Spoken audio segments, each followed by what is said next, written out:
There's a box of Twinkies in that grocery store. Not just any box of Twinkies, the last box of Twinkies that anyone will enjoy in the whole universe. Believe it or not, Twinkies have an expiration date.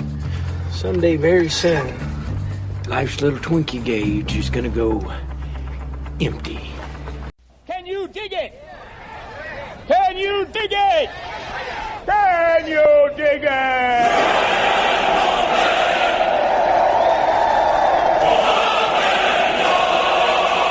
This is blasphemy. This is madness. This is the booth.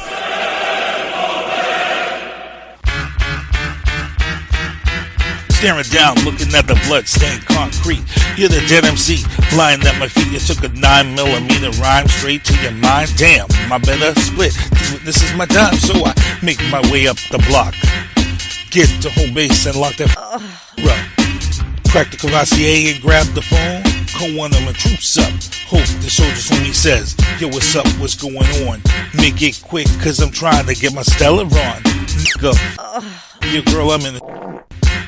These lyrical assassins tried to pull a hit, and then boom, came a noise from the other room. It was the boys in blue with the SWAT crew.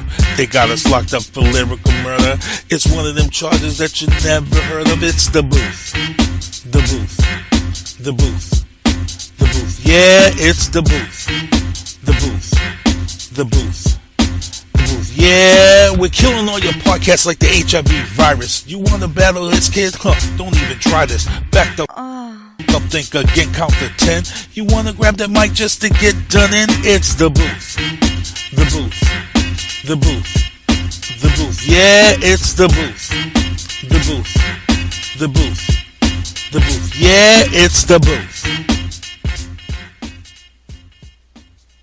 All right, your boy Sinister One broadcasting live from the city of champions. You are listening to The Booth. I'm going to make sure that I don't mess up my wire here tonight because we got a good show. We're back on the air. We got a lot of NFL talk, so we're definitely going to spend a lot of time on that. So we're going to get a lot of little stuff out of the way real quick and get through it. We have some breaking news before we've gone on the air. And I've got some other stuff to talk about. I'm looking at our pre-group chat stuff and the little discussion that me and Ken had today about this whole thing that happened in Hawaii. We're going to talk about, but there was something really funny that happened in the chat. But breaking story: John Jones, MMA fighter, UFC, who was stripped of his title after beating Dan Cormier about, I want to say it was about 6 months ago. He was stripped of his title because he had came up dirty for PEDs. And, at that time, there was a lot of debate going on. A lot of people were like, wow, why would a guy who was able to get another shot at the championship, why would he take PEDs again and this and that? And he's an idiot and blah, blah, blah. But John Jones stuck his ground and he said he didn't take it. And if it's in his system, it was done without his knowledge. The results of John Jones's polygraph lie detector test has come back. John Jones is cleared of any knowledge from this test of knowing or being aware of the steroids in this system. Now, this goes back. Now, first of all, I just got to ask Ken, or I'll ask with this real quick. Is a polygraph lie detector test held up in the court of law? Absolutely not. Not? Okay. It is deemed to be scientifically unreliable. Keywords there. First of all, polygraphs, what people don't understand about polygraphs is, it's not like it comes out with a statement, he's lying or telling the truth. Mm-hmm. And most of the time, what most people will tell you, and these are people who are experts in polygraph, is depending on the question, you can get different results. Right.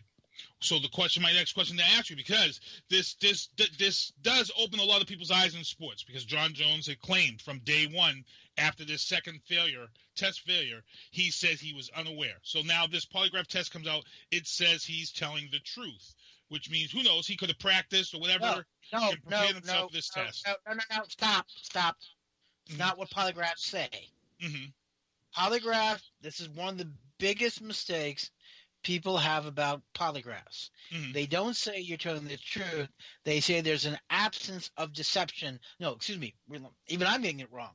They say there's an absence of detectable deception. huge difference. Well, you need to tell that to what's his name on Maury Povich, because they say true or false when they're giving the lie detector test on baby daddies. I'm sure they do. I'm just using true or false just for this case of this story. So he passed the polygraph test. That's what we can say. We can say he passed it, correct? No. That's what I'm saying. What people don't understand about polygraphs is it's not a pass-fail system. Mm-hmm. A polygraph is designed to detect deception. Mm-hmm. Just because you don't detect it doesn't mean he's not lying. It means you just can't detect it. Because the way the polygraph works, it measures certain involuntary bodily functions, namely brain waves and blood pressure. And the theory is, and this is a theory that's been pretty much rebuked, that people, when they lie, give off involuntary signals that can be detected.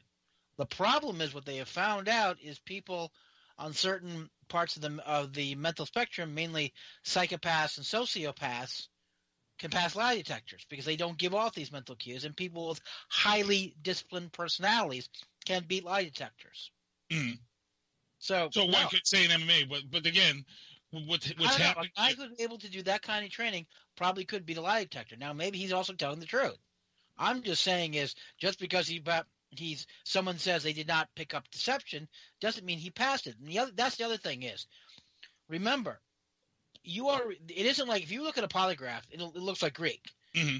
And I've seen this happen. One reason it's not scientifically unreliable. They've given results to different polygraphers who looked at the same exact results, come up with two different conclusions. Mm-hmm. Some will say he's showing deception. Some are saying he's not.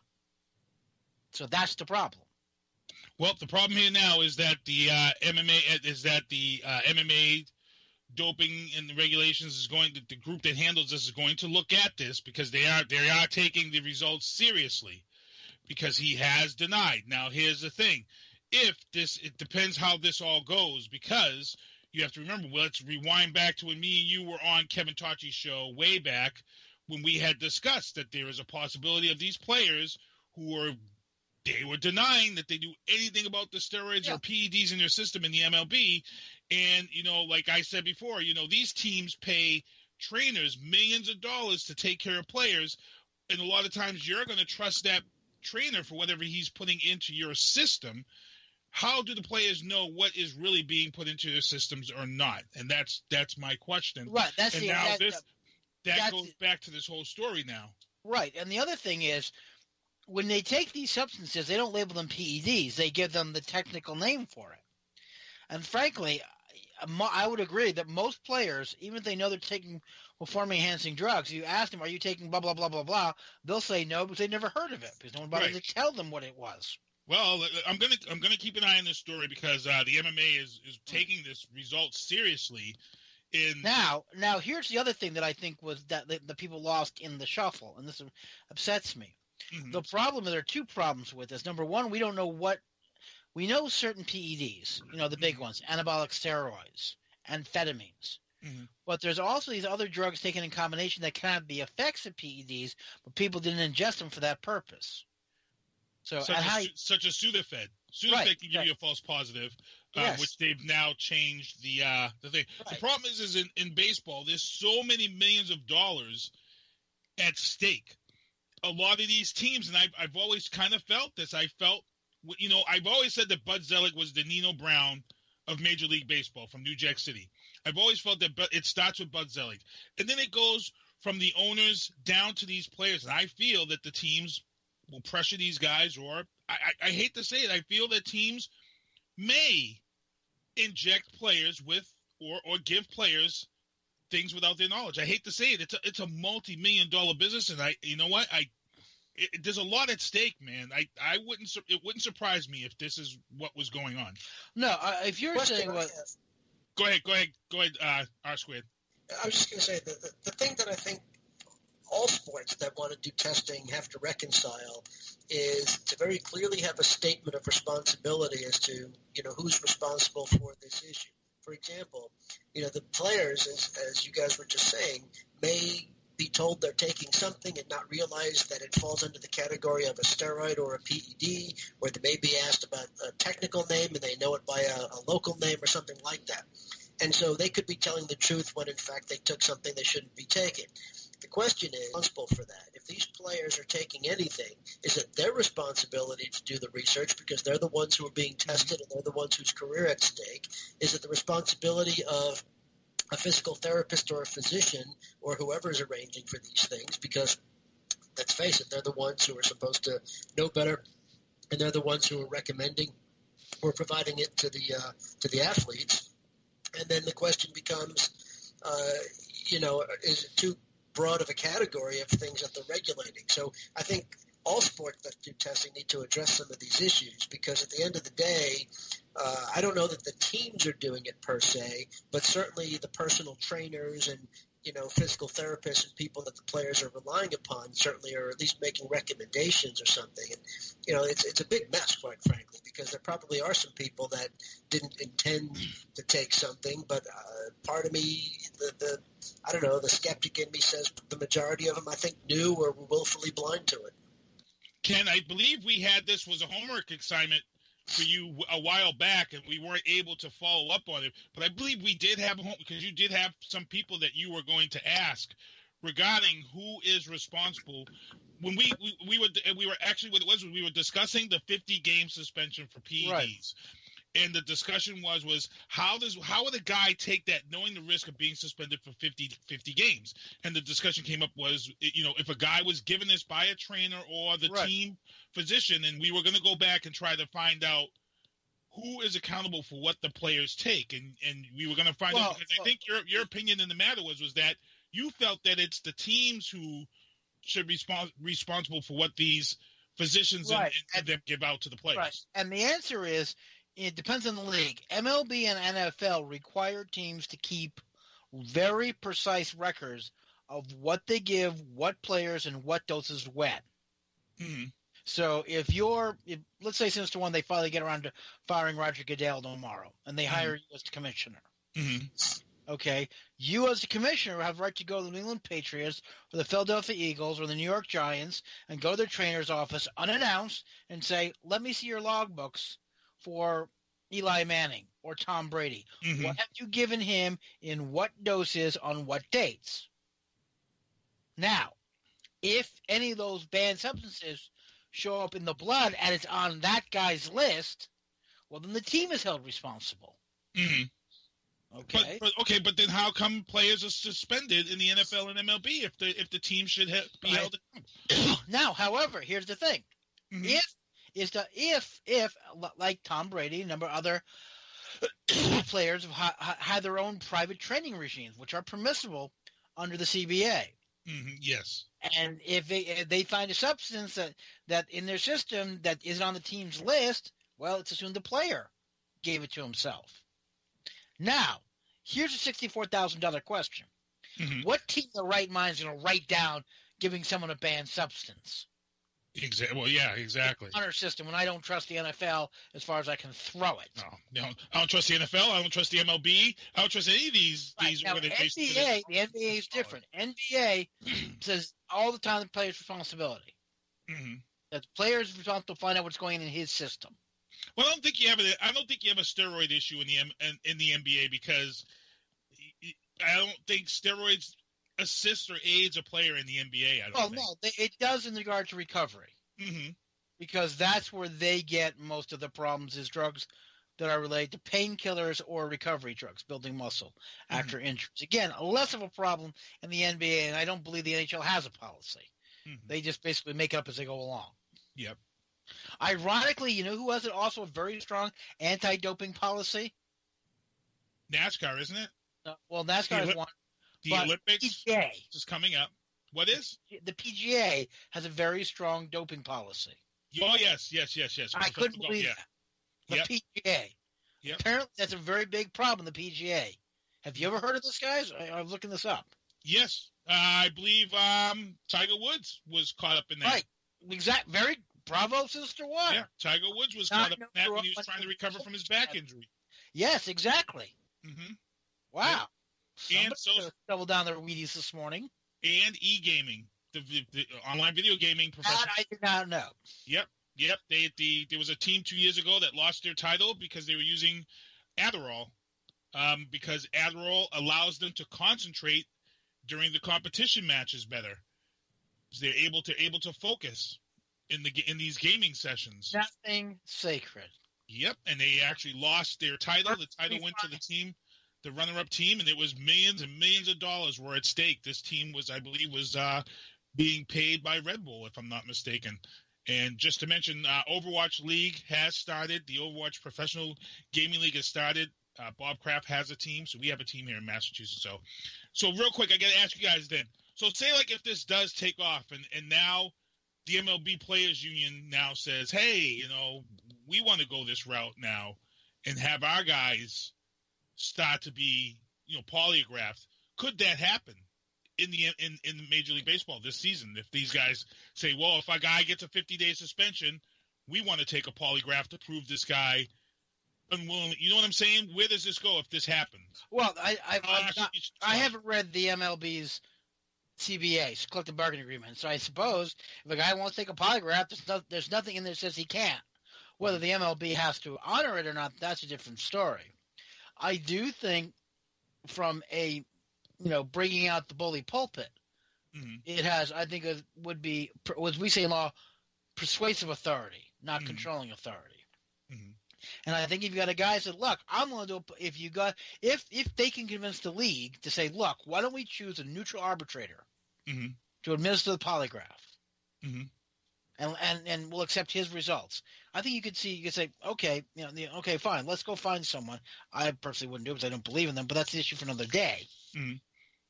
That's maybe the way to go. Look, let's find someone neutral. Right. Well, let me give this. Here's the thing. I will say this. The military and the intelligence agencies have been using polygraphs for years. I don't know if the colonel's ever polygraphed. Well, that's why I want to throw this over to our squared, because he's actually down there in Florida where they get ready for these winter meetings and stuff. And I have this feeling that this discussion is going to come up in the MLB, because a lot of the guys in the MLB that were getting hit with these 50-day suspensions were saying, I didn't know, I was unaware, I don't know how this came up in my system. And again, millions and millions of dollars. The MLB is, from TV contracts to advertising, it's still America's game. Millions of dollars, and I got to put that to our square, because the military has used polygraph a lot more than in the legal world. Yeah, the first thing I want to say is I agree with what Diesel was saying. The MLB and the Players Union can bargain just about anything, and if they want to work out a system where polygraphs become required or optional or whatever else, and the results are become whatever level they want to announce them, it certainly probably won't be binding, but maybe highly persuasive. In my opinion, they're mildly persuasive. But they can certainly do that, make adjustments going forward. I don't think that the numbers are high enough that it would preclude the use of some kind of polygraph firm who I'm sure would love to make money off of Major League Baseball. So that may be a way to save face. I don't know that it solves the problem, but it certainly creates a level of protection if the players feel that that's what they want to do. I'm not sure, but I would say how many players got the 50-game suspension last year, and I think you'd go from there. And I believe we have more than 10 players were suspended for 50 games last year. I'm not up on my baseball suspensions, but I didn't think it was 10, but maybe you're right. But what I'm saying is it's not hundreds where they couldn't possibly keep up with the demand. So, they don't all happen at the same time. So they can certainly have an agreed-upon organization conducted in some kind of consistent manner and agree what the results will mean. You asked me about the military perspective. Well, polygraphs have been used for a very long time in the intelligence community, the CIA and the defense intelligence and everybody else, and the military for top secret clearances. There are a lot of things where you have to be polygraphed as part of your security clearance to make sure on the questions about susceptibility to blackmail and certain other things. They don't obviously go through everything because you can only do a few control questions per exam.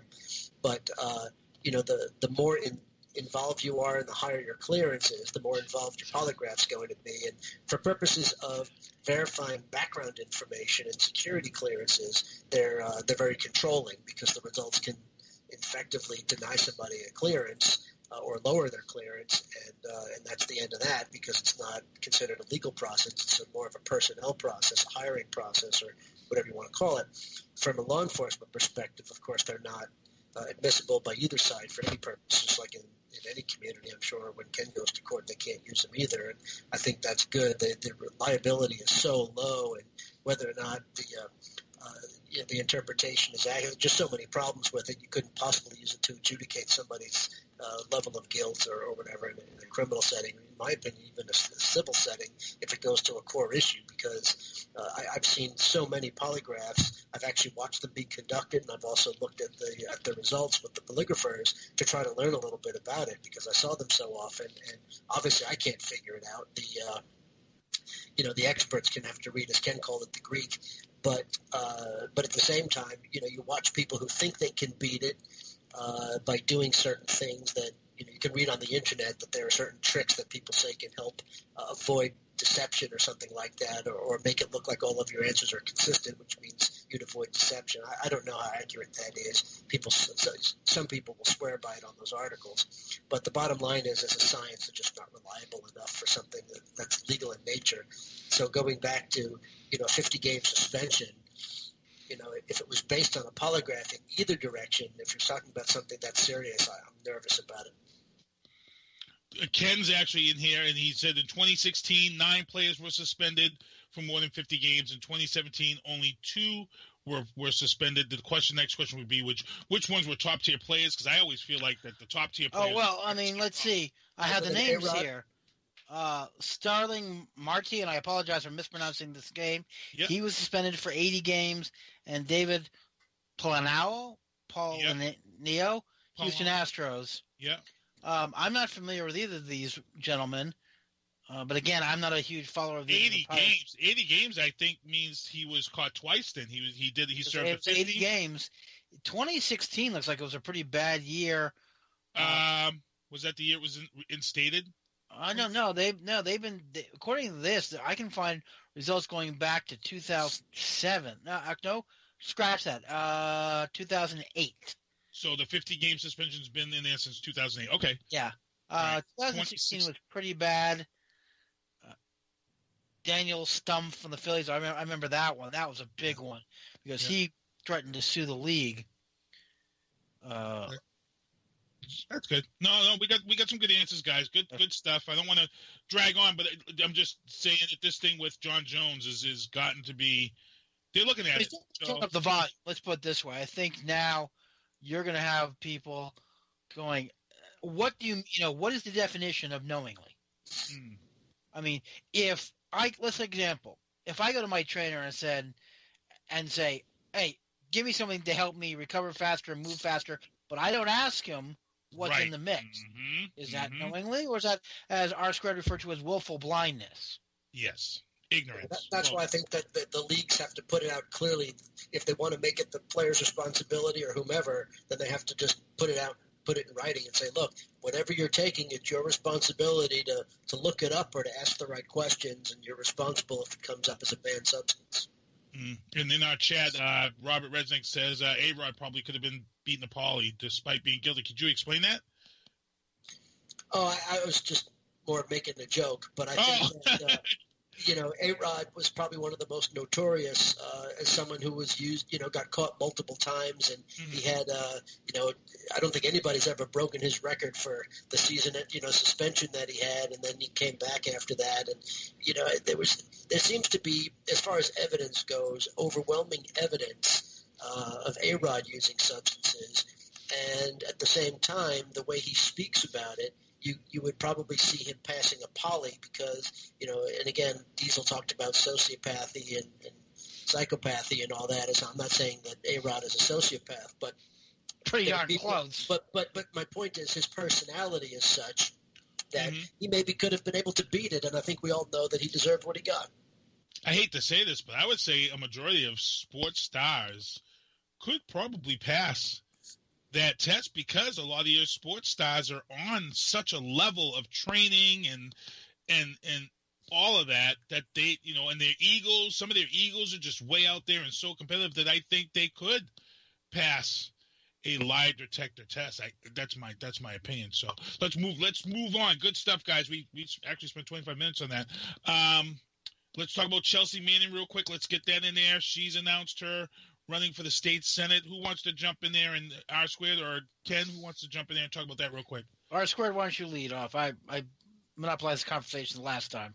Oh, well, all right. Look, this is nothing but a joke. If you remember when President Obama did the D.C. Correspondents' Dinner, where, the famous line about Donald Trump, where people said he made a joke.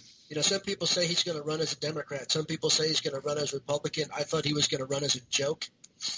And, that's apparently what made Donald Trump want to go after Obama and win election and all that. He was so offended by that. And, of course, running as a joke, you could take that to mean two different things, that he's the joke or his running was a joke.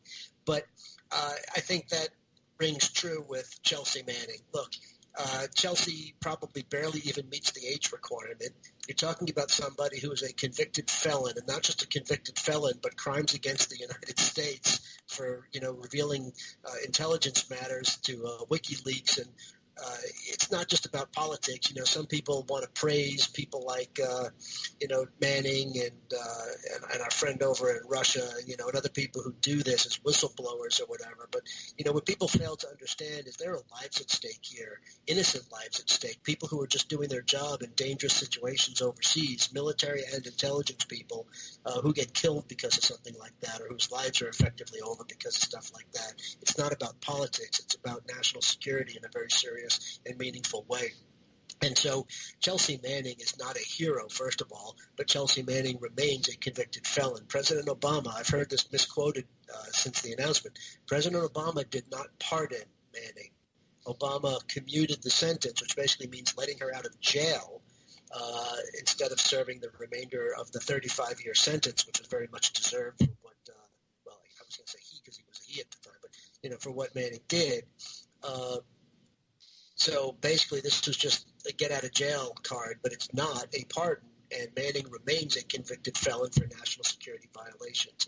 I don't believe that there is a significant number of people in Maryland that will vote for Manning in the primary and in any election for that matter against Ben Cardin. First of all, Ben Cardin is an effective senator who's very popular in Maryland. I don't see him as vulnerable, and I especially don't see him as vulnerable to Manning. But look, Manning just doesn't offer anything. Put aside the obvious stuff. No experience, no qualifications, no capabilities other than stealing secrets, which is not something you want in Washington. We have enough of that. And so there's really nothing there. This is a publicity stunt by a very confused and disturbed individual who can't figure out what to do with herself since getting out of prison. And look, one of my subordinates was working on the defense when this first happened, and I'm not going to reveal any privilege or confidentiality because I stayed out of that, but I can say that, this was just clearly somebody who had problems before this all came about and, doesn't really offer anything. So the whole thing is just, look, it's a free country. Anybody can run for anything if you meet the minimum requirements, but to me it's really disgusting.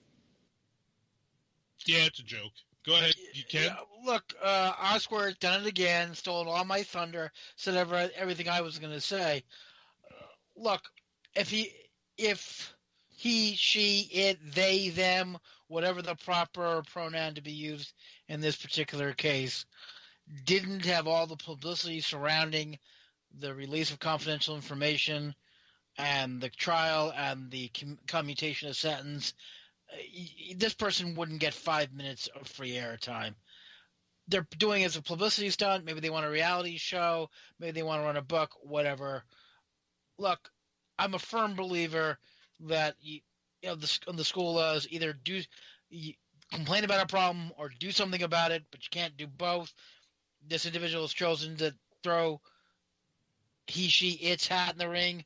I commend that, being active in civic affairs.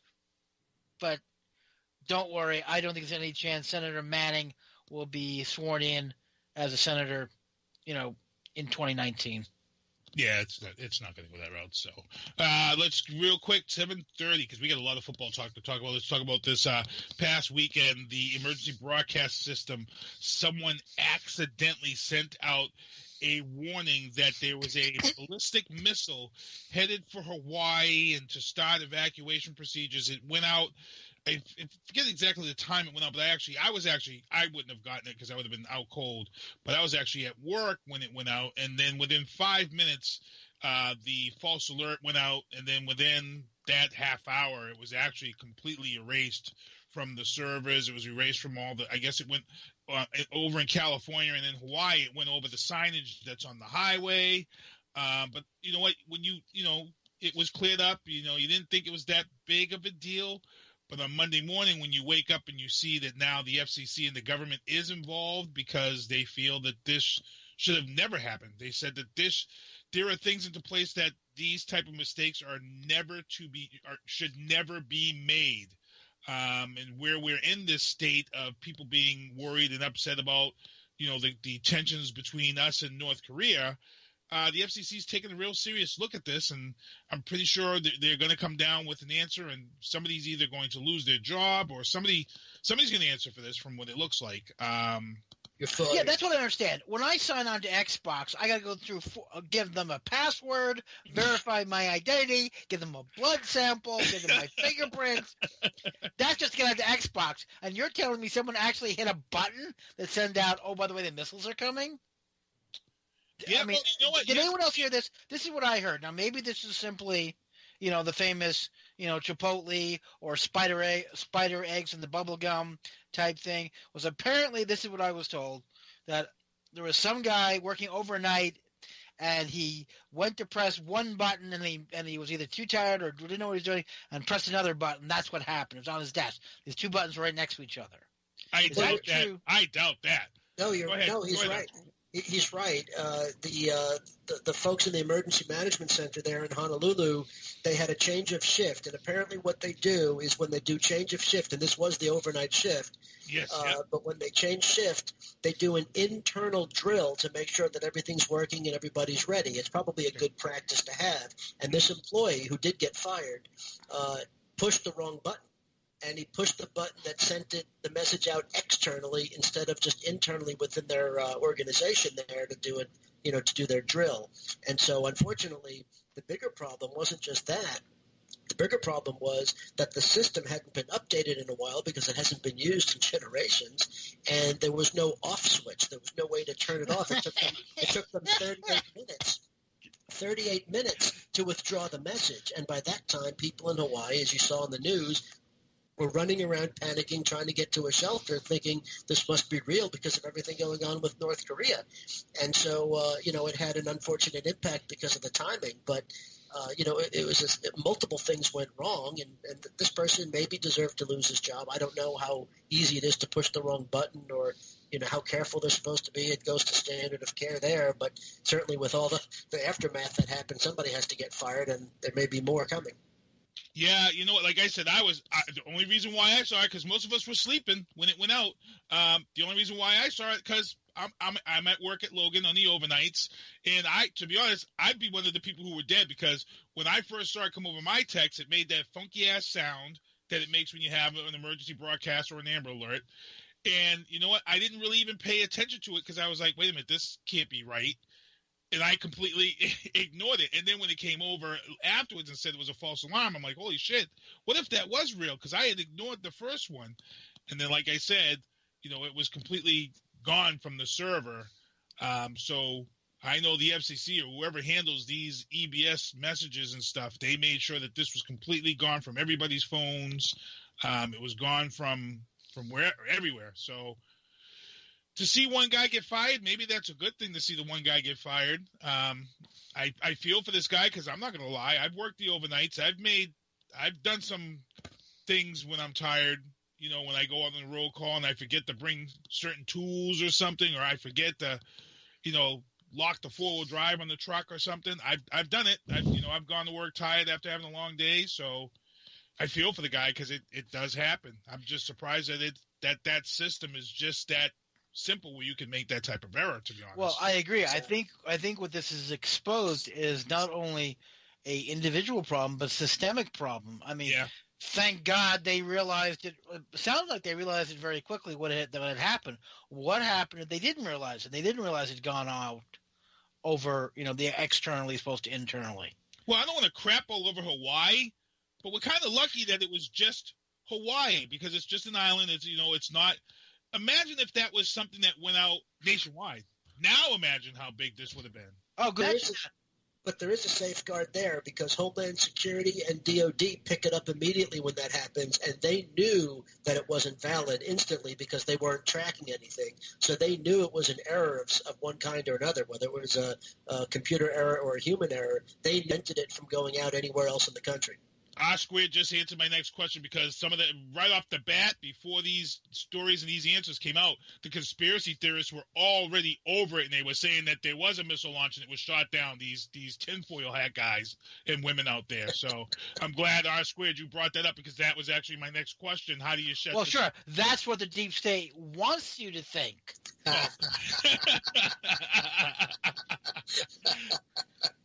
See, I knew there was somebody out there because I seen it. It popped all up on Facebook. They came out real quick. They were out there. Oh no, it was a missile. It was shot down over here, and oh, this person seen it crash in the water, and blah blah blah blah.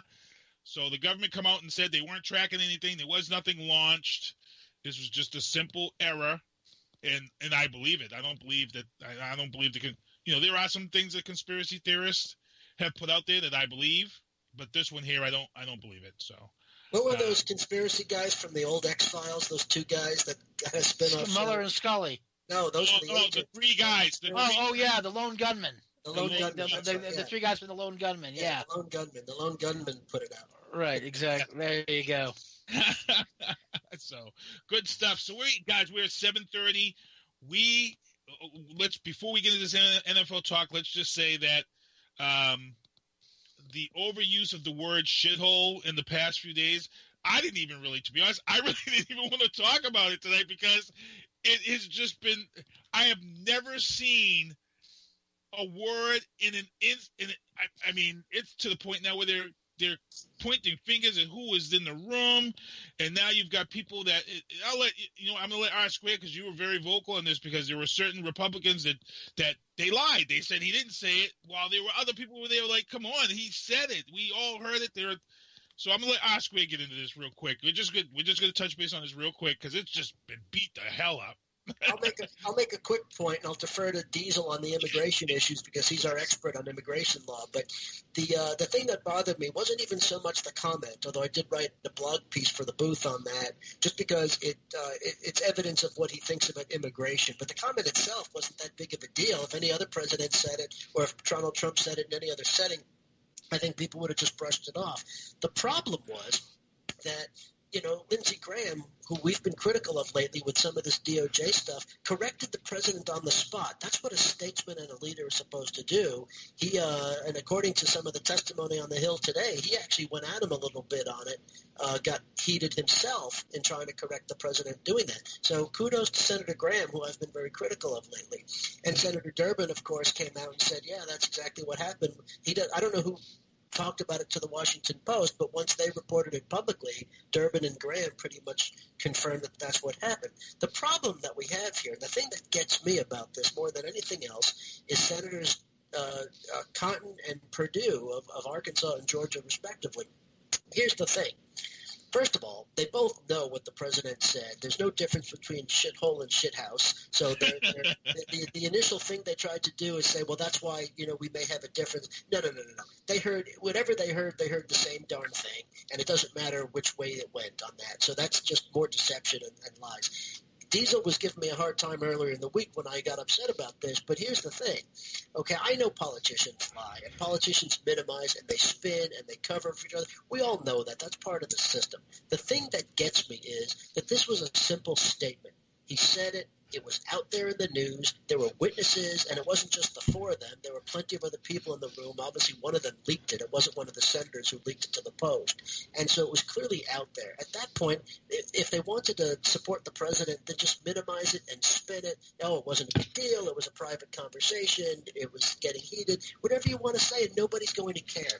The difference is they went off on Senator Durbin and attacked his credibility and his character in a really awful way. And they made it beyond just this one thing. They said, his whole reputation and history is dishonest. I mean, when they knew that what they were saying was completely dishonest.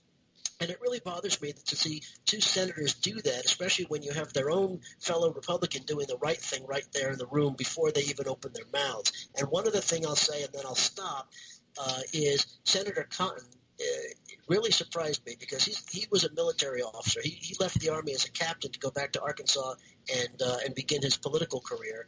And I know that all officers know from day one, and you hear it throughout your career, and when you become senior enough, you instill it in your subordinates. You never, ever sacrifice your integrity or your character for any particular issue, because once you do that, you never get it back. And I know as an officer, he heard that over and over again, and he just broke the cardinal rule for something stupid as just the president using a colorful phrase.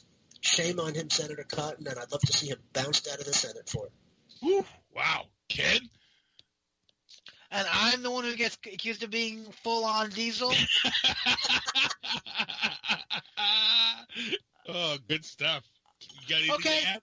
no. I'm going to go. I got to go on this because, excuse me, I practice immigration law. I am the grandson of 4 immigrants, okay, who came from one of those shithole countries that the president talks about back in the day. All right? No, it was incredibly racist. That's exactly, and don't try to say it wasn't, because it was. It was. All right? So him trying to use a colorful phrase, no, you walking pieces of garbage. And by the way, this wasn't a private meeting. This was a meeting between the President of the United States and the leaders on immigration reform from both parties having a meeting, which, by the way, under the Presidential Records Act of 1975, you're required to take notes of the meeting and make them available to the public. All right? So don't say this was a goddamn private meeting, because it wasn't! No, hang on. I'm not saying that that's what they said. What I was saying was, rather than outright lie about a clear statement that everybody heard him say, they would have a little bit more credibility if they were trying to put a spin on it to minimize it. I'm not saying that they would be right, and I'm not saying we would all fall for it.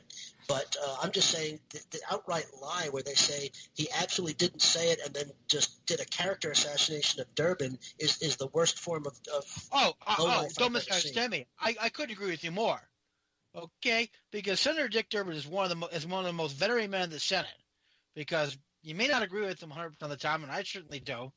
But he comes out and he'll tell you what it is. If he's going to call, poor choice of words, I definitely won't use that phrase.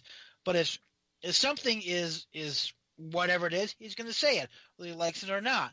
And he was very careful of doing the full context of what the president was saying. He didn't truncate the phraseology people were saying. He said, look, we were discussing a limitation or elimination of the diversity visa lottery and taking those visas and distributing them to certain underserved countries like Haiti and certain African countries, which was a proposal that the Congressional Black Caucus had come up with. And then Trump goes on this whole tirade, well, why are we getting people from those shithole countries like Haiti? Why don't we get more people from Norway? Okay? So Durbin put it in context. And oh, by the way, while we're on it, something that disgusted me more than anything else, the Secretary of the Department of Homeland Security denied knowing if Norway was majority white or not. And I'm not so sure why we should fire her for either lying about it or being incompetent. Yeah, she was awful. Her testimony don't was just doing awful. your job. Ugh. Excuse me. Like my happy place. Senator Booker made a name for himself. He went off on her big time today, and it's getting coverage all over the national news. It was really something to see. Yeah, a lot of these people are getting bashed. I just saw Sarah Huckabee is also taking a brutal beating because her kid ordered an $80 Batman toy off the Alexa, and the purchase went through. And it's like, well, to be honest, as a parent, if you keep your credit card information in your Alexa to make purchases easy, and you have a 2-year-old or an 8-year-old or any type of kid, you should have it password or PIN protected. So if a purchase is made, you may have to say a PIN number or put a PIN number in so that purchase doesn't go through. I have teenage kids, and I still have my Xbox Live account password protected because I don't want nobody ordering stuff that they should not be ordering. So shame on Sarah Huckabee. The reason why she's also taking the beating is because she used her White House Twitter account to complain to Amazon and their Alexa over this. So she's taking a big beating because she's using her White House Twitter account for personal reasons, they're saying so. Which is a violation of government ethics rules. Oh, it is. Oh, so it is a big deal? Yes. Oh, okay. Because she's taking a beat right now. Because when I worked on the Hill eons ago. Back then was the first time when I worked on the Hill many years ago. I had a government email account, and that was a very big deal because those were we did not you didn't have like 16 email accounts, and we were especially given in our training that we were not allowed to use our government email accounts for any personal business, even something as innocuous as sending an email to a friend, "Hey, you want to meet up for dinner?" I thought the bashing she was getting was overkill. No, if any government Twitter or email can only be used for government business. Oh yeah, because has she gotten the title of press secretary yet? Is she officially our press secretary? Officially press secretary, yeah. I think so. Oh, okay. So now I understand why she's taking the beating that she's taking. Right, like exactly. she's getting annihilated right now. Because you got to remember, under the Presidential Records Act of '75, which I talked to before, anything done on a government computer or automatically becomes the property of the U.S. government. That's why they can keep the records forever, so you can't delete it. So that tweet is now property of the U.S. government and must be archived. Yeah, you see that when you go to all these people's verified Twitter accounts. So, guys, we're at 7:46. We got to get into this discussion. We had some great playoff games this weekend. The Patriots game was a little entertaining for the first quarter, but once they got out by 21 points at the half, that game was just all but a memory, like we all had said here last week it was going to turn out to be. We were all sitting here worried when the Titans went up 7-0, but the only news to come out of this win, it looks like we may be losing Matt Patricia to the Lions, and it looks like we may be losing Josh to the Indianapolis Colts, but it's unconfirmed at this time. Okay, hold on a second. Okay, this is what I'm talking about, going to the Matrix. I heard we're losing McDaniels to New York, specifically the Giants. No, the Giants are looking at and I heard Shermer from with Minnesota. Okay, I thought Patricia was going to the Colts. No. Patricia is actually interviewing with the Detroit Lions for their head coaching position, and Josh McDaniels, it was announced last night that he may be talking to the Colts. I don't see Josh McDaniels going anywhere. He knows where his bread is buttered here. I do see Matt Patricia probably going out and testing the waters because he hasn't done so yet. Belichick doesn't really frown upon it, so I could see him letting him go and maybe letting him come back if it doesn't. Well, Josh McDaniels was the head coach of Denver for a couple of years. Yeah, he was, and he hated it. It was a complete utter failure, and he had to come back. He was tied up in that whole thing with the quarterback controversy where they shipped off what's his name to Chicago, and it was ugly. It was real ugly. And he also didn't get along with John Elway, who was a control freak. Yes, and that was another issue too. So let's get into these games because we had these games this past weekend, and to be honest, everybody got their money's worth, other than the Patriots game that everybody knew. But other than that, you got your money's worth. You had a ton of lead changes in all three games, and all three games came right down to the wire, kept you right on your edge of your seat. And let's look at this Pittsburgh game first. The Pittsburgh Steelers game opens up, and the Pittsburgh Steelers are already talking about the New England Patriots before this Jacksonville game, which we all said this Jacksonville game, you can't look past these guys, and they did. I hate to say it, they did. They looked past the Jacksonville Jaguars. They also had some piss-poor play calling, and I put this loss on Mike Tomlin's shoulders. And that's all I got to say about this game. I'll let you guys talk about this game. Square, do you want to go first? Or? Go ahead. Okay, first of all, no, I don't think Mike Tomlin's responsible for this. I think it's an across-the-board failure on everybody in the Pittsburgh organization, from the owners on down to the water boy. Like you said, they were looking past the Jaguars. They weren't giving them any credibility, and they were concentrating on New England. That offensive line had enough holes in it; it looked like Swiss cheese. Roethlisberger, remember, how we say in New England, ball security is job security? Yeah. Yep. Roethlisberger, after the first 4 times he was sacked, should have, when he felt that rush coming in, he should have doubled over and protected the ball. And that Pittsburgh's defense, now, going back to the 70s, Pittsburgh has always won games with their defense. Back to the Steel Curtain defense in the 70s and 80s, the Blitzburg of the late 80s, 90s, and the Killer Bees. That's what Pittsburgh's known for. And I don't know what happened. Did the defense, take a day off? Or they get a mani-pedi? Whatever. They weren't dominating Jacksonville. And when you don't dominate a team like Jacksonville, you're going to get burned. Well, that's sorry. Well, that's like I said, week one, Jacksonville had 10 sacks. And we said this from week one. This is a team that I don't care what week it is. If you can get 10 sacks in week one, that's a defense you're going to have to watch. Right. And even though Jacksonville had some soft these last 3 games, we knew that the real Jacksonville was going to come back. And remember, Jacksonville blew a 21-point lead. Mm-hmm. They were leading 21-0 going into later sections of the second half. Well, because Antonio Brown started with vengeance. Well, Antonio Brown started to play out of his mind, for Christ's sake. So remember, they only lost by a field goal. So I give Pittsburgh a lot of credit. I think if Pittsburgh had woken up, 10 minutes earlier in the game, Pittsburgh may have just eked out a victory.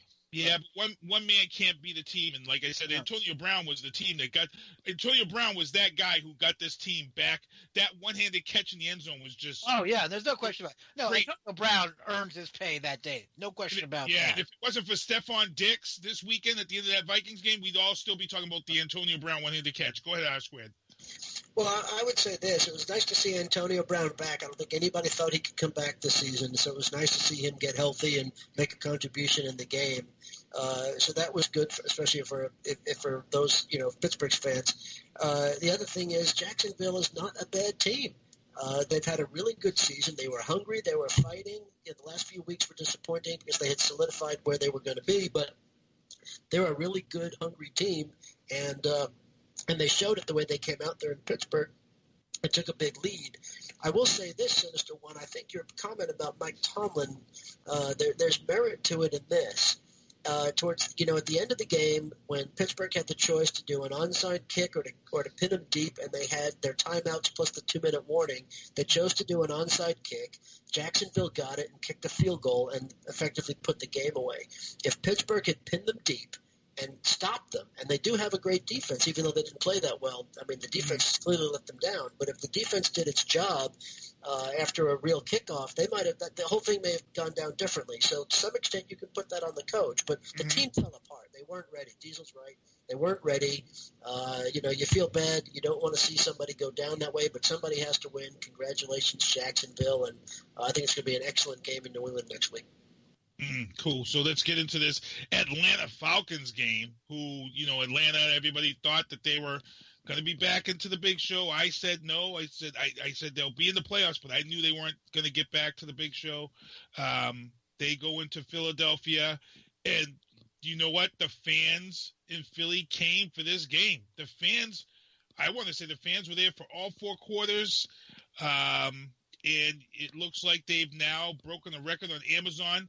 The Philadelphia Eagle fans have ordered all these dog masks that the offensive line guys were putting on after the game. So the Philadelphia organization is going to allow all the fans to wear those dog masks for this upcoming NFC Championship game against the Minnesota Vikings. I was feeling this game. I picked the Eagles to win. I'm just surprised that it was such a close game, guys. And I'll move on and let Ken say what he's got to say. I'm not surprised. I've said this all season long. The Eagles are a good team, but they are not as good as their record. They played a lot of sub-500 teams. They played a lot of games where they got all the breaks. Look, I was really impressed with how well the Eagles played under pressure. Atlanta clearly came there to win. They had something to prove for after the debacle last year at the Super Bowl, and they were not giving up anything. Any yard, any first down, any score, Philadelphia, they had to do it the old-fashioned way. They had to earn it. So my hat's off to Philadelphia. I didn't think they could play up to the level they played. I was wrong. Well, all I can say, Sister One of your boys a big Eagle fan, hey, he actually may have something there for once. Yeah, he's feeling it, and he's not looking past Minnesota. He watched that Minnesota game, and you know what? He knows what they've got in for him. R-squared? I've been trying to say since Wentz went out hurt, which really set back the team, I've been trying to say that at least Nick Foles doesn't stink. He could be a starting quarterback on a lot of teams, even though he's not good enough to start at Philadelphia, considering they have Wentz. But, I think if Did that make a difference in this game? I think it did. I mean, conditions were rough. Both teams struggled with the throwing game for a while because of the wind. Atlanta surely came to play. I give them a lot of credit. They were ready.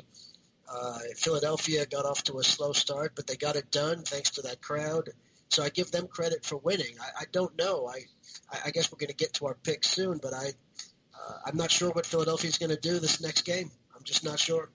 I think the 12th man, and we're going to get into that. I think the 12th man is going to play into this, but let's get into this last and final playoff game to review. This was the game. This was, if you had to end your playoff season on television with probably what is going to be the best finish ever, this Minnesota Vikings New Orleans Saints game is going to be a win of historic fashion. I was sat here watching this game right to the end. If you were to tell me that Stephon Diggs was going to come over two defenders, make this reception, come down inbounds on 1 foot, and be able to prop one hand down to keep his balance and take it off 62 yards of the end zone, I would say that's a Hollywood story. That's not going to happen, but it did. It happened just like that, and this is why you play the games right to the final minute.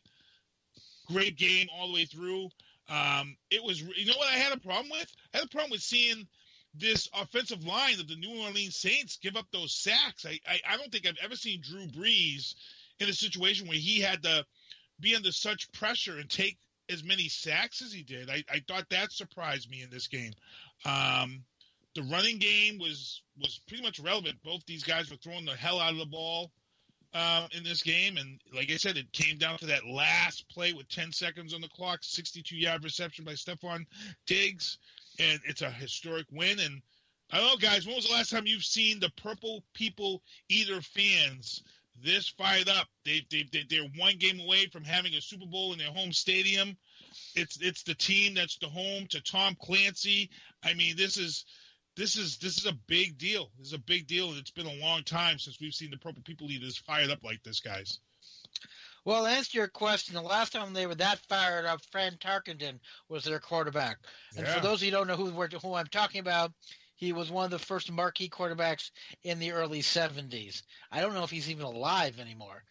He may have passed away. I don't know. That's how long ago it was. He might have. He was the host of That's Incredible for the longest time. Exactly, with Kathy Lee and he David. might have passed away by now. I'd have to Google and look that up. Go ahead. Well, all I can say is anytime you have a playoff game where the lead changes 5 times in the last 3 minutes.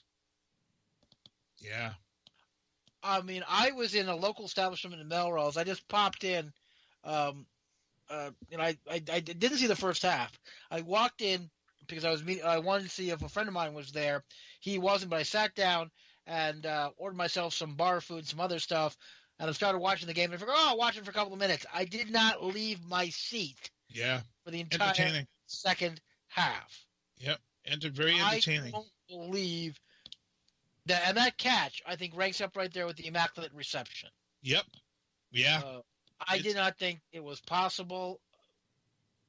All I can say is, Minnesota, I don't know what soul you sold to what evil god, but well, here's the other problem. Here's the other problem with that. Casey Keenum, he played his butt off again, and they've got a problem. They've got Teddy Bridgewater down there, and they definitely not going to let Teddy Bridgewater get that starting quarterback spot back. So I already said, R-squared, if you're a guy that's looking for a quarterback, do you bring Teddy Bridgewater over to friggin' the Giants and send Eli Manning on his way? No? No. All right, so I'm going to let you review this game and give you your thoughts why you don't want Teddy Bridgewater in New York. Okay. This was one of the games of the century. I mean, it was just an amazing thing. First of all, Minnesota, they have one of the best defenses in the league this season. So I was surprised at how often they got to Drew Brees, but they are a top defense, and so they showed up and they played real hard. Both teams played real hard. Here's the thing, though, about that finish. Everybody saw it, and everybody's focused on Diggs, and it was an amazing catch, and he kept his focus and his balance, and he got into the end zone. Good on him because time was done. The thing is, the person I wouldn't want to be is the safety Williams for New Orleans. He blew that coverage worse than anybody I have ever seen blow coverage. Now, he is a rookie. However, he had an amazing season, so he didn't play like a rookie, and people were expecting big things from him. But if you watch the replay over and over again, I don't know what he was thinking. On one hand, it looked like he went way too early for an interception, which you don't need. If they make the tackle or push him out of bounds, game over. So you didn't have to worry about intercepting or knocking the ball down. All they had to do was tackle him or knock him out of bounds, if he even caught the ball. But Williams, he jumps early. Then he comes down and he goes.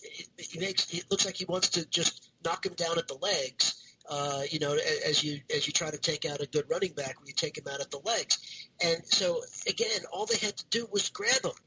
And so I don't want to blame it on one person, especially a rookie, but that was the worst blown coverage I've ever seen. At a time when he didn't have to do much to end the game, and he did the worst possible thing he could. So that's all credit to Case Keenum and Diggs for making that happen. But my goodness, that was a complete failure of the safety. Yeah, there was nobody else there. I'm hearing a lot of the guys who have knowledge of the game. Some of these guys are blaming the rule changes in the NFL, and they're saying that he second-guessed. He didn't want to hit a so-called defenseless receiver if he didn't make that pass complete. He was worried about that. He may have been worried about that. Fair enough. They were saying he was worried about being called for pass interference because he hadn't looked back for the ball like he should have. But sometimes, in my opinion, you have to take that penalty. We saw this in the Pittsburgh-Jacksonville game where a Pittsburgh lineman pulled down, I forget the gentleman's name, who picked off Ben Roethlisberger's pass, and he pulled him down with a horse collar tackle and took the penalty for horse collar tackle. That right there is a good penalty. Why? Because if he doesn't make that horse collar tackle in that game, which was close, that was a pick six. There was nobody else there to defend that. So you've got to make that penalty in that type of situation. So you have good penalties sometimes. It's tough. I hate to be Williams and have to go through the rest of this offseason overthinking this over and over again. And Stephon Diggs, he could be that guy that just made the catch of the century, and he may never catch a pass like that ever again. So I don't know. It's great stuff. And quickly, I got to have you answer. Teddy Bridgewater, why would you not want him at the Giants? Well, look, I like Teddy Bridgewater. I'd like to see him get a chance to play in the NFL. He has had a lot of injury problems, so I think it's a big risk. If you're going to pick him up, you got to have a ready-to-go, backup quarterback or primary quarterback. Depends which role you give to Bridgewater. I don't like him for the Giants, not because of anything about him, but because what the Giants need to do, and we've been talking about this all season, is they need to draft the future quarterback of the team, their future franchise quarterback. And I don't think that Teddy Bridgewater can fill that role. They need to draft somebody. If they don't draft somebody, they got to look really hard at picking the right person to fill that role. Eli is effectively done. He can play another year or two. I hope he does it well and healthy while their new quarterback learns like they're supposed to. Eli got thrown in a little early because Warner got hurt. And that worked out for him. He was sort of ready to go. He's pedigreed, and he had at least part of a season to get ready. And we don't want to see that happen. I don't want to see Eli go down hurt, but he could play for another year, maybe two. And if they pick up somebody that can learn from him for a year or two, then that's the right way to do that transition, and that's what I want to see the Giants do. If they're going to lose Eli, there are some teams that are looking at him. It depends. We had talked about maybe Jacksonville, although right now they don't seem to need a lot of help, but I think that's a good fit. We'll see. Maybe Eli leaves early and they can't go with the pure rookie. They've got to bring somebody in for a couple of years, and then maybe Bridgewater might be that gap filler for a year or two, but I wouldn't do that as the primary plan. Yeah, I would say still draft a quarterback. I've always felt the Giants were 2 years behind on drafting. They should have drafted a quarterback 2 years ago. My feeling, because Eli was trash. He's had these moments of brilliance, but I felt they should have had a quarterback 2 years ago. So let's get into these weekend's game, and then we can get out of here. Let's start off with the NFC Championship game. The Minnesota Vikings are heading to Philadelphia. If this game was played in Minnesota, sorry, Ty, I'd have to give this game to Minnesota. That Minnesota crowd was just out of their minds. The Minnesota team is ready to play in front of their home fans to get this home Super Bowl. But now, in order to get a home Super Bowl, you've got to go to Lincoln Financial Field, where they just dumped every last bit of their money into Amazon, buying these dog heads. That stadium is going to be packed. Out of all the games this weekend, Minnesota and the Eagles had the best fan base for their games. I'm sorry, Patriots fans have gotten corporate. Our fan base has been horrible for the last 5 years. I hate to say it, but it has been. It's a shame what we have down there for a fan base in New England. And that's just speaking from the heart. These Eagle fans are going to be fired up. I think this game will be decided by the 12th man. It's going to be decided on turnovers and defense. And I think that's how the Eagles are going to win this game. And LeGarrette Blount was running the ball like a madman again, real strong. I think they win this with a run game. I think they're going to have I think they're going to throw the ball as least as possible. I think that it's a ground and pound game and go to the air only when needed. And I think the Eagles will squeak this out at home by 3. R-squared? I agree with everything you said, but I'm going to pick Minnesota by 5. And the reason is, yes, it's going to be a great 12th man, but Philadelphia just hasn't been able to hit on all cylinders. They barely beat Atlanta, who I know is a good team, but it wasn't an impressive win as far as how they played. Minnesota, they got by New Orleans, who's a very tough team, and it took some heroics at the end, but I think they're ready to play. I think that it is going to be turnovers. I think Minnesota gets a couple more turnovers than the Eagles get, and that's the difference in the game. And so that's how I'm going to pick it. I will say this, though, as a caveat. I know we don't caveat, so I'm picking Minnesota. But based on the weather, if it's really sloppy weather, then I think it may shift back to the Eagles because of the 12th man and that neither team can execute. Yeah. But straight up, I have to go Minnesota on the road in an upset by 5. Ken?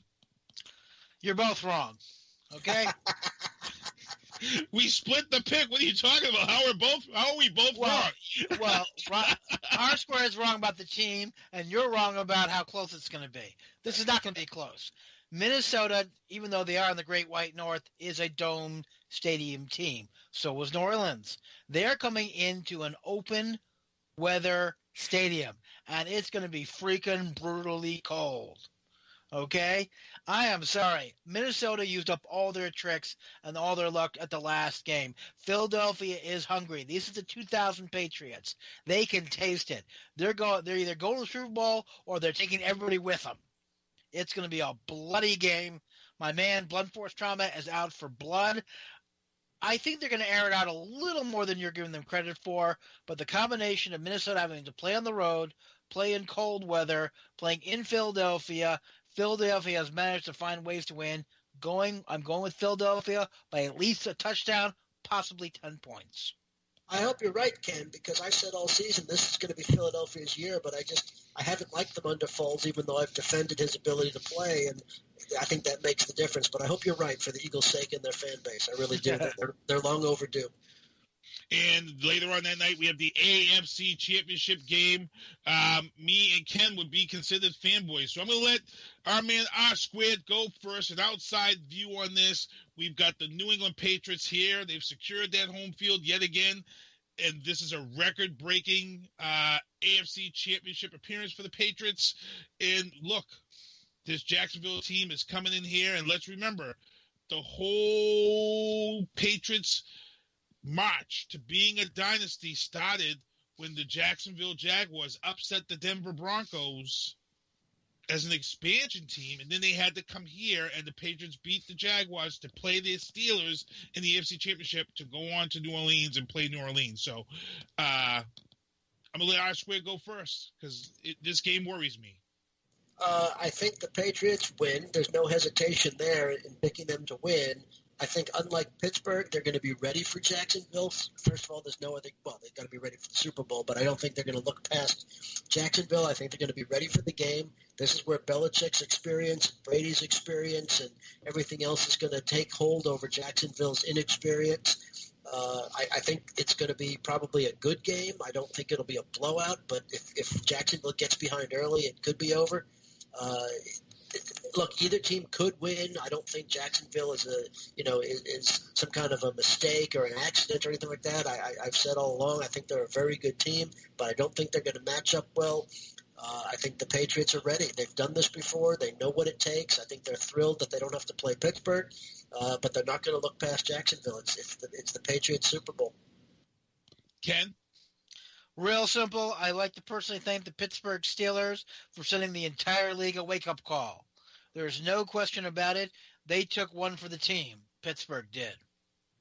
I think it showed everybody in the Patriots organization that Jacksonville is a team that came here to play. They are not going to underestimate Jacksonville, which is unfortunately for Jacksonville a big problem. Yep. I think what you saw in the Jacksonville-Pittsburgh game was the exact same thing you saw when the Patriots played the Giants in that Super Bowl. And the Giants came to play, and Pittsburgh was looking at the perfect season, and Giants handed them their lunch. Okay? They're not going to make this. New England's not going to make the same mistake twice. Number one. Number two, you're playing in Foxborough. It's a nasty, cold stadium. I don't care. You know, I understand Jacksonville's riding high. Yeah, yada, yada, yada. I agree with you since the one. I think our fan base has gone totally corporate. I couldn't agree with you more. But it's still Foxborough. And it's still a nasty place to play. Brady is looking good. He's also got incredible offensive weapons. Look what he's got. He's got Amendola, the guy who seems to be every place and no place all at once. He's got Cooks. He's got Gronkowski. He's got Gillespie. He's got Lewis. I mean, for God's sakes. I mean, for all I know, they could. Nate Solder could score another touchdown. Jacksonville's going to put up one hell of a fight. I don't think this is going to be a blowout. It's not going to be a 35-14 game. Sorry, Patriots Nation. I think the Patriots will control the game. I don't think it's a blowout. They'll be up by 7 points only. Wow. Yeah. Again, okay, so Ken just rattled off some names, and I'm just going to get into this right now. Our Patriots, they're playing at home. And usually our fan base does come alive for these games, and they've got to stay on their feet for this entire game to let these Jacksonville Jaguars that are coming in here know that they're in for a game. Now, we've already gotten some locker room fodder because at the end of the game, one of the players from the Jacksonville Jaguars went out there during and announced that they are going to the Super Bowl and they're going to win that bitch. So, again, calmer. You don't look past the Patriots. You never look past the Patriots. And they take this type of stuff and they eat it up. Now, we're talking about weapons. Ton of weapons out there for the Patriots this weekend. And it was just announced yesterday that the running back Rex Burkhead is playing in this weekend's game. For those who've been following the Patriots all season long, Rex Burkhead has been a big part of this offense in red zone situations. This is a guy who replaced LeGarrette Blount. He's a guy that loves to drop his head. He loves to pound the ball. He's got good hands. He can get to the outside. The Patriots won this weekend pretty much without Gronkowski having a big game. Gronkowski's due to have that big game. But here's the problem. Jacksonville's got a great defense. Like I said, they opened up week one with 10 sacks. Here's what you're probably going to have to do. You're probably going to have to use a lot of two tight end sets, which means Gronkowski's probably going to have to be back to block a few times. But I think once the Patriots game plan gets into motion and if they can stop this rush, I'm looking for the Patriots to win this ball with a balanced attack this weekend. I think the Patriots are going to win with a balanced run attack. I think they're going to get 100 yards on the ground, and I think Brady's going to throw for about 300 yards in this game. And we talked about, let's go back to Pittsburgh. Let's go back to Week 16 when Mike Tomlin released linebacker James Harrison. And right then and there, that locker room was divided in Pittsburgh. There was a lot of people who came out and they weren't happy with the way that was done. How do you let a player of that caliber go to a championship team in Week 16? You just outright release him. He came and played for the Pats for 1 week. The Patriots are paying him $45,000. The Pittsburgh Steelers are now out of the playoffs. Are you trying not to tell me that James Harrison is sitting there saying it would be nothing better to win this AFC championship game against a team that was one of my bitter rivals when I was in Pittsburgh and go to the Super Bowl and get a ring in the same year that his team dropped him? I think you're going to see major play from James Harrison this game. I think the Patriots win this game by 14 points. But you still have to worry about the Jacksonville Jaguars. But I think the Patriots take this game by 14 points. And I think you're going to see a balanced attack. I think Rex Burkhead coming back is big. And I think James Harrison. And I think, and you guys know this, when you have a veteran player like James Harrison on defense, this is a guy that you drop into the system and you don't have to worry about. He's not going to make those mistakes that a second or third year player is going to make, which is what they had in this situation before James Harrison got here, which is why this defense has gotten better in the last 2 weeks. You're allowed to do these things that you didn't have because you have a veteran there now in James Harrison. That drop, that release, and that signing, I don't think people really realize how big this was in football. Ken, I'm going to let you, because you follow football. I mean, I'm going to let you guys talk about it. I don't think people really realize how big this is as far as defense. I think they're realizing it now. It's one of those slow burn activities. I actually, believe it or not, when I first heard about it, I thought someone was pranking me. Yeah. I thought it was one of those things where they put out make sure you read it all the way down. Facebook things where they make sure you read it all the way down before you comment. And I was convinced I was being pranked. Because there's no way they're going to release James Harrison, and there's no way the Patriots are going to be able to pick him up. It ain't freaking happening. And this is like the burn of the week. Okay? Mm-hmm. This is like... Go ahead, finish. I'm sorry. This is like, suspending Brady for 4 games last year, and he comes back and wins the Super Bowl. Yeah. The only way this gets better is if the AFC Championship game were between the Steelers and the Patriots, and James Harrison has like 5 sacks. That's the only way this gets any better. And it's still good because he's going up against a team that he knows well, and he's had some dogfight games. And R-Squared, you're on the outside looking in. When that all went down in Week 16 and James Harrison was released, and the Patriots, Belichick swooped right in, quickly picked him up. I know you had to be like, Jesus Christ, are you kidding me? Yeah, I mean, it was obviously a great move for the Patriots, and I don't know if the Steelers didn't think that he would go to the Patriots and that he would just go someplace where it wouldn't make a difference. It's hard to know if they thought it through. It was clearly a controversial decision. I mean, the problem started well before that. They picked Harrison back up out of retirement to fill a need. This season, he really thought he was going to play. He claims that they represented to him that they needed him to play. He never wanted to sit on the bench, that he was going to have significant minutes, and that didn't develop. And so there was a lot of internal stuff in the locker room, as you've mentioned in other scenarios there too. And, so Harrison wanted to be released. I don't think he ever realized he'd get on with the Patriots and go contend for another Super Bowl. Be, a great way for him to end his career, I guess. But I'm sure he would have preferred to end it with Pittsburgh. Yeah, we'll see. Like I said, we'll see. It's a bigger deal than I think. I think everybody who knows sports, who follows sports, and knows the intricacies of defense and offense, they know how big this has been because it's allowed Matt Patricia to do a lot of different things with his safeties and his inside and outside linebackers when you've got a guy like James Harrison that's in the fold. And the thing is too, he picked up the system. Because the Patriots system here is tough. That's the biggest complaint here when they bring in players and they say, you got to get the system. If you can't get this system, you're out. You're gone.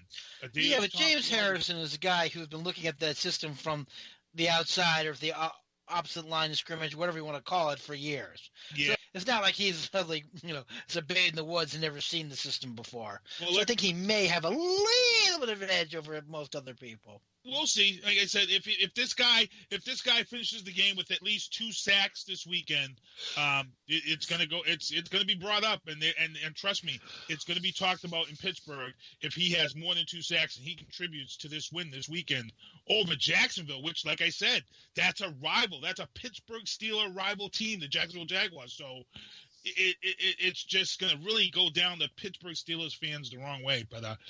Guys, 8:20. We ran a little bit over, but we had to get this talking here about these playoff games.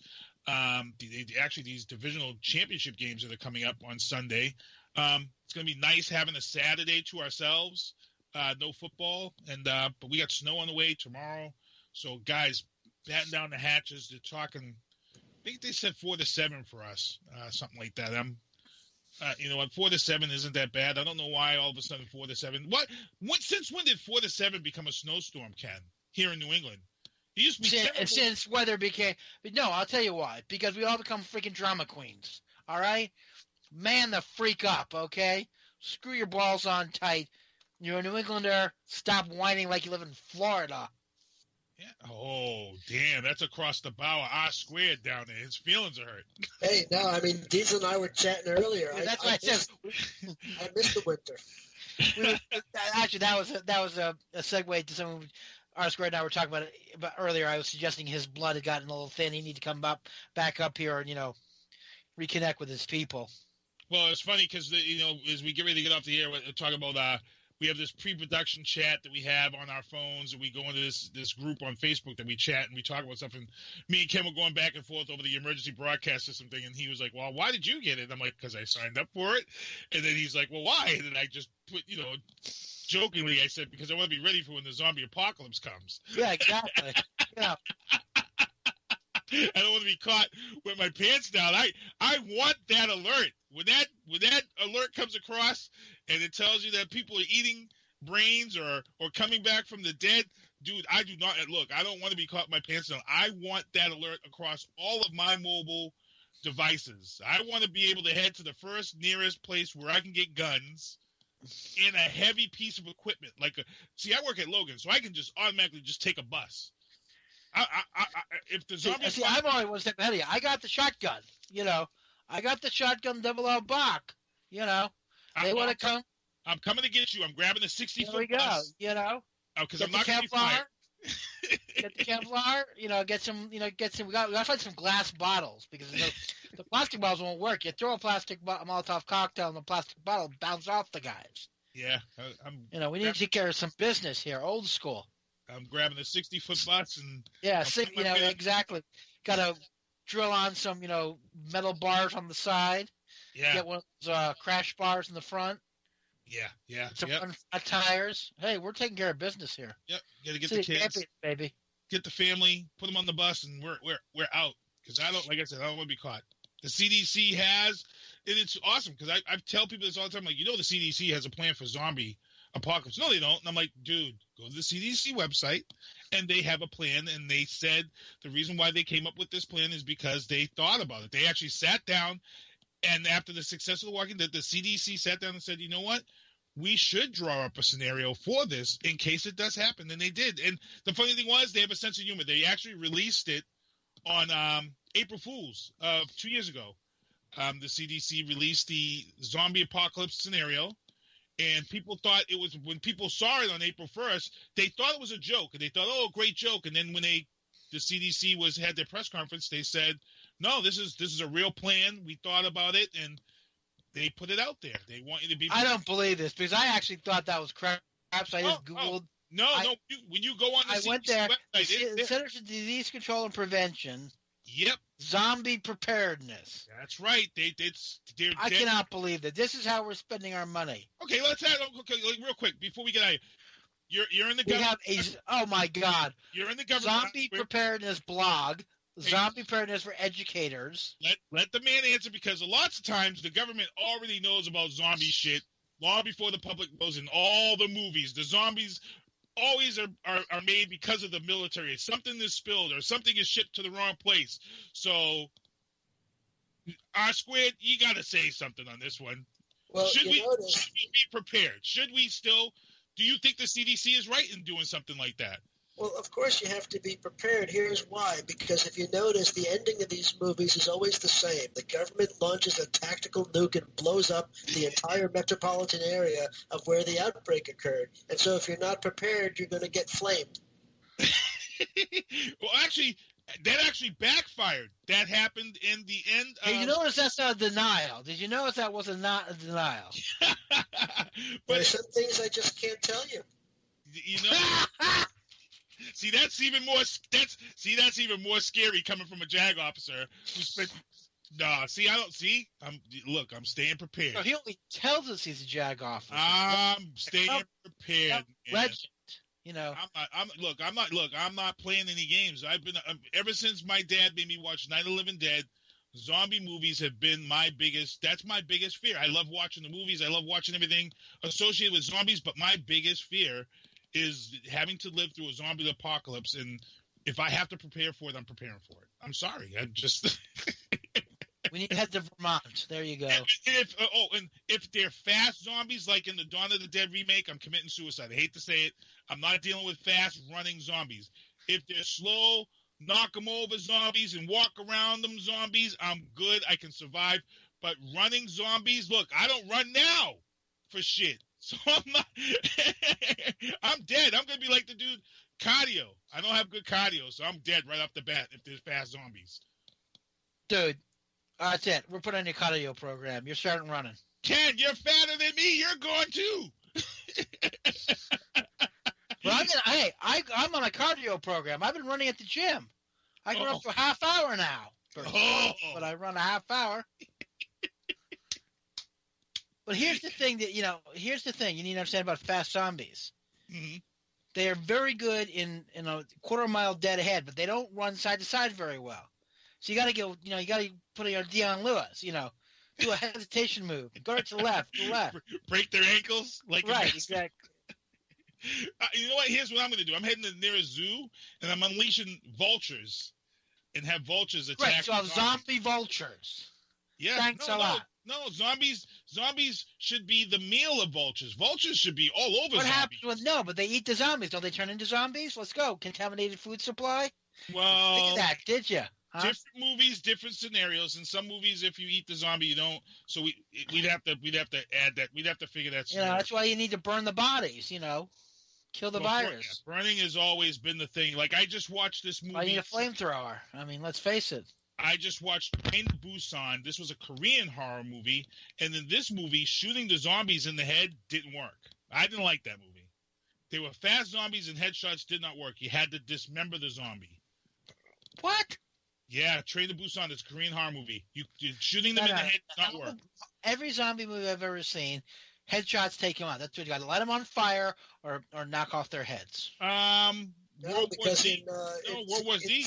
Yeah, in Z Nation. I don't know if you watch Z Nation, but in the last season of that, they had the new super zombies or whatever they called them, the whatever, and headshots didn't work anymore. It worked for the first few seasons, but all of a sudden they had these super strong, super fast zombies that you had to dismember them.